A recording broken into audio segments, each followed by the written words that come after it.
Hi, this is Hilda. Guess what? I am still in Stantonburg, North Carolina. Look who I'm spending some time with today, Mr. Freddie. A lot of you like him.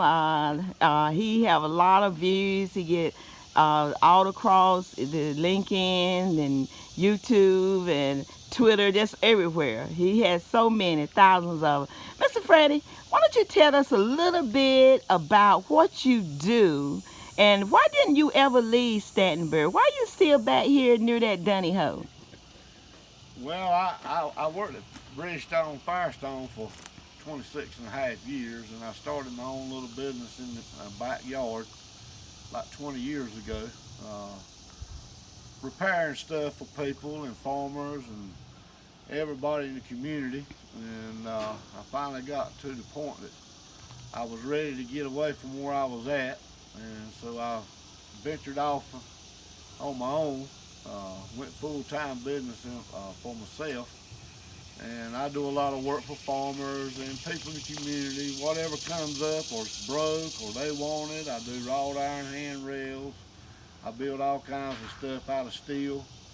Uh, Today I'm working on some blades that goes on a potato digger. It goes What's a behind. potato digger? Some people wouldn't know what that is. What is that, Mr. Freddie? It's mounted on the back of a tractor. It takes 4 rows at a time, and it goes down up under the potato, picks them up and shakes the dirt off of them, and then they fall back on top of the ground. So when the people come to pick them up, they're all laid up on top of the ground. They don't have to dig and scratch for the potatoes.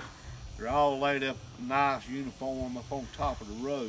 So that's why, I notice when I be riding around, so I see these potatoes laying on top of the ground. I always wonder how did that happen. So that's what goes on. Yes, that's what goes on, and I've got two machines here that I'm working on right now. And we're trying to get these here ready. They're going to start picking potatoes in September. The 12th is what he told me. So Oh, I got to. is that sweet potatoes Yes, or that's sweet all potato? sweet potatoes Oh, I in this love area sweet here. potato. They said sweet potatoes are good for you. Yes, and they're doing a lot of different things with the sweet potatoes now. Like, for example, what are they doing? Well, I did some work for one gentleman that runs a fish farm, and they're blending it into the fish food, Okay. uh, Yeah. and using it as a supplement in the Okay. fish food. Okay. And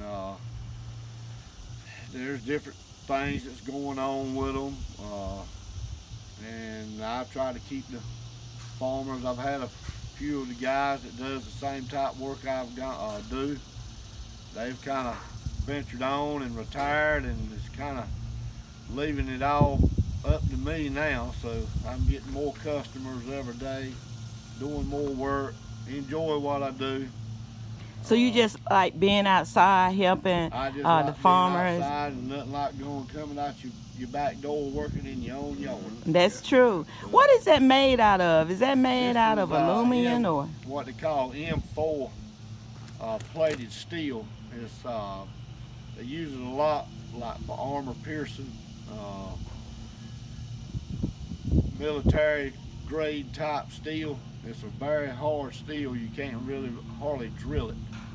Oh, I've tried to drill some of it this morning, and it just keeps wearing my blades out. So I just take this big torch I got, and I just go ahead and cut my holes out with the torch.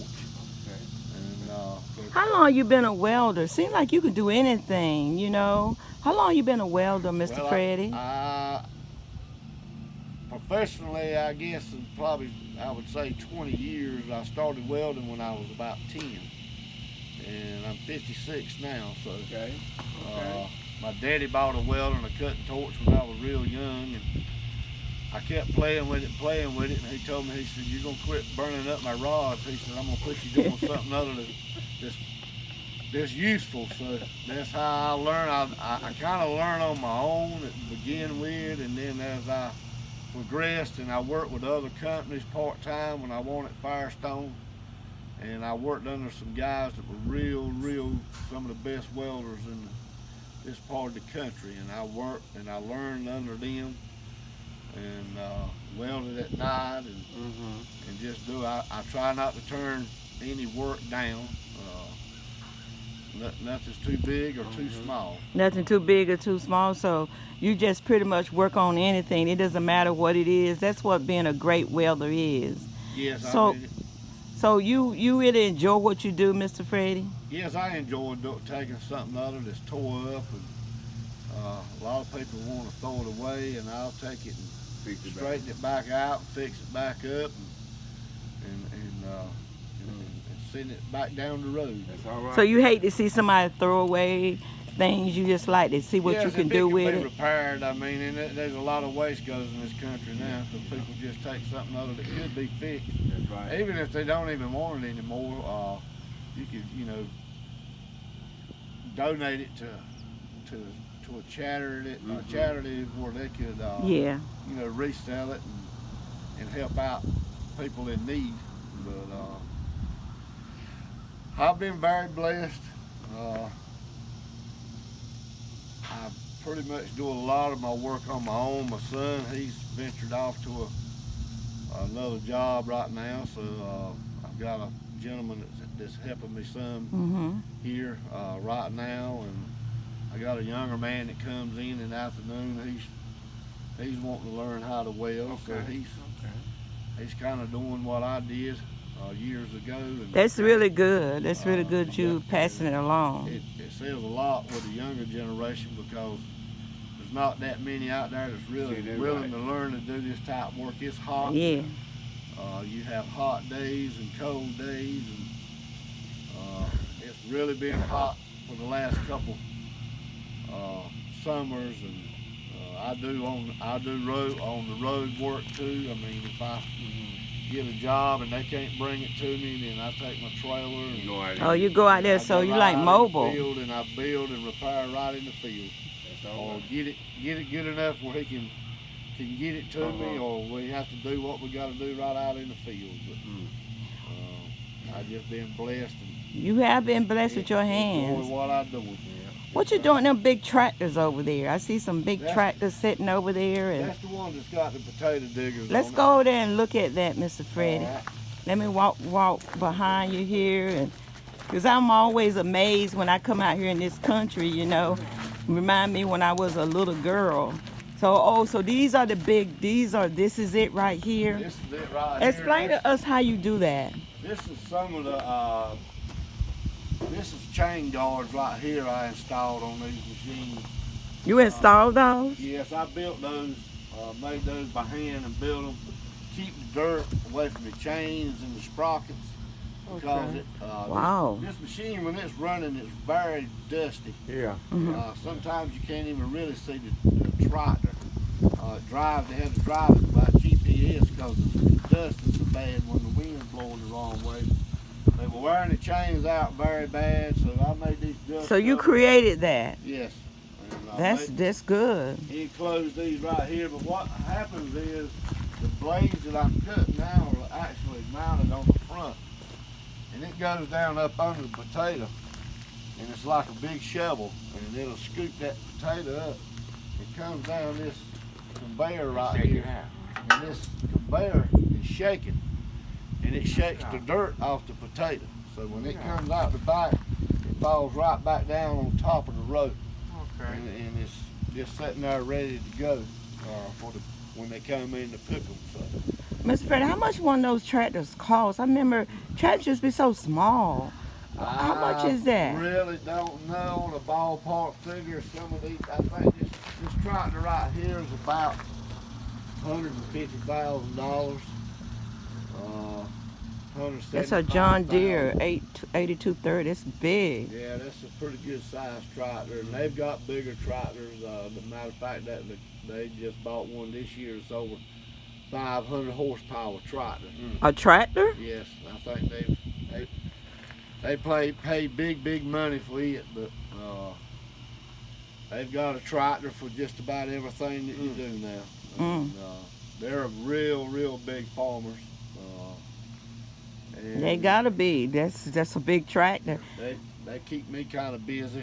Well, I think it's interesting how you came up with your own invention, your own creation like that, Mr. Freddie. You might need to look into seeing can you get that out there on the market. Yes, I'm not exactly sure where this digger came from. Now that other potato digger is what my understanding was came out of Louisiana. Oh, okay. They bought it last year, and then they decided to add on this one here, so they bought this one this year. So we've gone through it. They put new chains on it, new bearings, everything, getting Nice. it prepared, ready to go. There's a lot of sweet potatoes around here. I think they have about 1,200 acres of potatoes. Yeah, I see the fields out here. 900 acres of tobacco. Mm-hmm. 2,000 or 3,000 acres. They tend about 10,000 acres of land. Big farm. These big farmers right here, they don't be playing around. Well, Mr. Fred, I do appreciate it, and you want me to take a photo of you climbing into one of these big tractors, Mr. Fred? Or you don't feel like climbing today? That's up to you. Come on, let me take you, show people how you get into one of these big tractors, Mr. Fred. I will do it, but I have heels on, as always. I don't want to embarrass you. I don't want to embarrass you. They have today have GPS on them. They can actually drive themselves. Drive themselves? Drive themselves. They've got computers in it, and those satellites up there. And he can start in the road, and it'll drive itself. All the man's got to do when he gets to the end of the road is hit the button and turn around. I believe I can drive one of them tractors, Mr. Fred. I got to try that out one of these days I come out here. Yeah, they're very, very nice tractors, I tell you. They're like riding around in Cadillac. Well, let me see you climb. Look at that. Look how Mr. Freddy get in there. It's a big daddy of the road right there. I should say the big daddy of the fields. Look at that, Mr. Fred, looking pretty good in there. They even have an extra seat now put in these tractors for your gal friend. Oh, for real. So you can go courting down the road. If your wife thinks you're off slipping off, she can come out here and sit right with you and ride all day long. That's a good one. That's a real good one. I like that, Mr. Fred. That's nice.